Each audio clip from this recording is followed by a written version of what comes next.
موسیٰ الکتاب، تحقیق ہم نے موسیٰ کو بھی کتاب دی، وقفینا من بعدہ بالرسل، اور ان کے بعد پے در پہ بہت سارے پیغمبروں کو ہم لے کر آئے، وآتینا عیسی ابن مریم البینات، اور بالآخر آخر میں کون آئے بنی اسرائیل میں؟ عیسیٰ ابن مریم، واضح دلائل کے ساتھ، وَأَيَّدْنَاهُ بِرُوحِ الْقُدُسِ، اور مقدس روح یعنی جبریل کے ذریعے ہم نے ان کو طاقت بھی دی، یعنی پیغمبر بھی طاقتور، ان کی دعوت بھی طاقتور، ان کا مشن بھی زبردست، اور مشن کو غالب کرنے کے لیے تمام اختیارات بھی اللہ نے ان کو دیے۔ اس کے باوجود اللہ فرماتے ہیں یہودیوں کی حرکتیں دیکھیں، جو اس وقت موجود تھے ان کی حرکتیں کیا تھیں۔ روح القدس سے کیسے اللہ نے تقویت دی کہ جبریل علیہ السلام آپ کے ہر وقت ساتھ رہا کرتے تھے، اور دل میں آپ کو یہودیوں کی جو اس وقت آپ کا انکار کر رہے تھے نا، اس سے جو آپ کو غم ہوتا تھا تو آپ کو تسلی دیتے تھے، آپ کی تائید کرتے تھے، آپ کی حفاظت بھی انہوں نے کی۔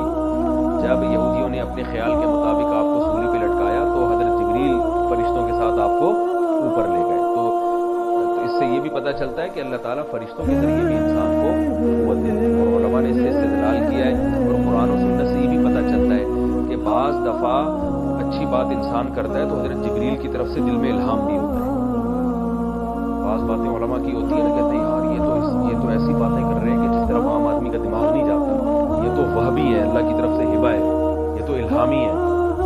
تو ایسا ہوتا ہے بعض دفعہ، جیسے حضرت حسان ابن ثابت رضی اللہ تعالی عنہ جب شاعری کرتے نا نبی کی شان میں، تو آپ صلی اللہ علیہ وسلم فرماتے پڑھو وہ جبریل معک، جبریل تمہارے ساتھ ہے، یعنی تم دل میں جو ہے نا تمہارے مضامین کون ڈالے گا؟ جبریل ڈالیں گے تمہارے۔ تو ایسے ایسے نبی ان کی شاعری دیکھو نا، کیسی خوبصورت شاعری حضرت حسان ابن ثابت کی، وہ کیا ہے، بڑے زبردست اشعار ہیں ان کے۔ وَأَحْسَنُ مِنْكَ لَمْ تَرَ عَيْنِي قَطُّ وَأَجْمَلُ مِنْكَ لَمْ تَلِدِ النِّسَاءُ خُلِقْتَ مُبَرَّأً مِنْ كُلِّ عَيْبٍ كَأَنَّكَ قَدْ خُلِقْتَ كَمَا تَشَاءُ۔ کیسے لگے بندے الفاظ ہیں کہ آپ سے زیادہ حسین میری آنکھ نے کبھی نہیں دیکھا، اور آپ سے زیادہ جمیل کسی ماں نے کبھی جنا نہیں ہے۔ اگر وہ الٹا کرتے، شاعر تو اتنے الفاظ کا خیال نہیں کرتے، اگر وہ اس کلام کو یوں کر دیتے کہ آپ سے زیادہ حسین کسی ماں نے جنا نہیں ہے، تو یہ کلام غلط ہو جاتا، اس لیے کہ دنیا میں سب سے زیادہ حسن یوسف علیہ السلام کو ملا ہے۔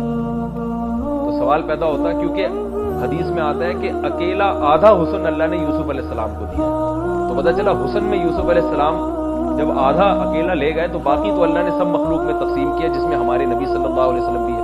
تو سب سے زیادہ حسین کون تھے؟ یوسف علیہ السلام۔ تو اگر حضرت حسان یوں کہتے کہ اللہ نے آپ سے زیادہ حسین کوئی پیدا ہی نہیں کیا ہے، تو خود یہ نبی کی حدیث کے خلاف ہو جاتا تھا۔ تو ان کے الفاظ کیا ہیں؟ احسن منک لم تر عینی قط، آپ سے زیادہ حسین میری آنکھ نے نہیں دیکھا۔ لیکن جہاں جمال کی بات آئی تو جمال حسن سے اوپر کی چیز ہوتی ہے۔ اجمل منک لم تلد النساء، آپ سے زیادہ جمال کسی عورت نے پیدا کیا ہی نہیں ہے۔ یہ بالکل ٹھیک ہے، حسن میں سب سے آگے حضرت یوسف تھے، مگر جمال سب سے زیادہ رسول اللہ صلی اللہ علیہ وسلم کا تھا۔ حسن اور جمال میں کیا فرق ہے؟ بیانات میں بتا چکا ہوں کوئی بات۔ اور خلقت مبرأ من کل عیب، آپ کو پیدا کیا گیا ہے ہر عیب سے پاک، یعنی وہ عیب جو انسانوں میں عیب سمجھے جاتے ہیں، اور ایسا بہترین اللہ نے آپ کو بنایا ہے کأنک قد خلقت کما تشاء، گویا کہ ایسا لگتا ہے آپ کو دیکھ کے کہ آپ کو ایسے بنایا گیا ہے جیسے آپ نے چاہا، یعنی گویا اللہ نے آپ سے پوچھ کے آپ کو بنایا ہے کہ آپ کی آنکھیں کیسی بنائی جائیں، آپ کے بال کیسے بنائے جائیں۔ تو آپ خود سوچو کہ اگر کسی سے پوچھ کے اس کو بنایا جائے تو وہ کتنا حسین بنے گا نا۔ اور تخلیق میں صرف باڈی شامل نہیں ہے، اوصاف بھی۔ مجھ سے اگر اللہ مجھے پوچھ کے بناتے کہ بتا تو کنجوس بننا چاہتا ہے یا سخی، تو میں کیا کہتا؟ سخی۔ اللہ پوچھتے کتنی سخاوت ڈالوں، تو میں اللہ سے کیا کہتے ہیں؟ اللہ ساری دنیا کی جتنی سخاوت ہے نا وہ سب ایک پلڑے میں اور اس کے برابر میرے اندر ڈال دے سخاوت۔ تو سارے اچھے اخلاق اپنی مرضی سے ڈلواتے نا۔ تو ایسا ہے نہیں کہ اللہ نے نبی کو نبی کی مرضی سے بنایا ہے، ایسا ہے نہیں، بلکہ اللہ نے اپنی مرضی سے بنایا ہے۔ تبھی حضرت حسان یہ نہیں کہہ رہے کہ حقیقت میں اللہ نے آپ سے پوچھ کے بنایا ہے، وہ کہہ رہے ہیں آپ کو دیکھ کے لگتا ایسا ہے، حقیقت تو نہیں ہے لیکن لگتا ایسا ہے، گویا اللہ نے آپ کو ایسا بنایا جیسا آپ نے چاہا، گویا آپ سے پوچھ تو یہ بتاؤ یہ وہابی کلام ہے یا نہیں ہے؟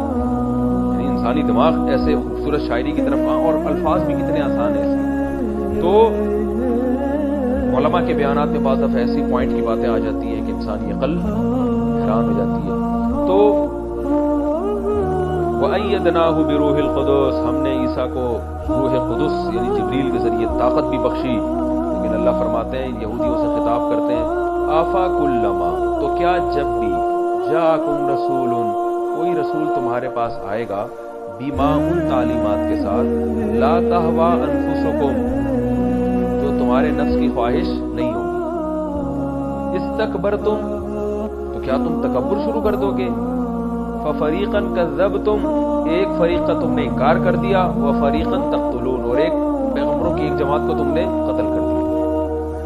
یعنی حضرت موسیٰ اور ان کے بعد اتنے پیغمبر، اور پھر آخر میں سب سے اعلیٰ پیغمبر بنی اسرائیل میں عیسیٰ ابن مریم، لیکن تمہاری عادت کیا تھی کہ جب بھی کوئی پیغمبر تمہارے پاس آ رہا ہے، تمہاری خواہشات کی باتیں کر رہا ہے، تو پھر تو تم مان رہے ہو، جہاں تمہاری خواہشات سے اس کی تعلیمات پیغمبر کی ٹکرا رہی ہیں، تم نے ان کا انکار کرنا شروع کر دیا۔ یہی حال کس کے ساتھ کر رہے ہو؟ محمد صلی اللہ علیہ وسلم کے ساتھ، کیونکہ وہ جو تعلیم دے رہے ہیں وہ تمہاری خواہشات کے خلاف ہیں۔ ان میں سب سے بڑی خواہش تمہاری کیا ہے؟ کہ سرداری، اور کہ ہم مقتدی ہیں، یہ سرداری تمہاری چھوٹ رہی ہے۔ اللہ فرماتے ہیں ہمیشہ ایسے کرتے ہو، یعنی اب تو ایسا نہ کرو، تم ہمیشہ ایسا کرتے رہے ہو۔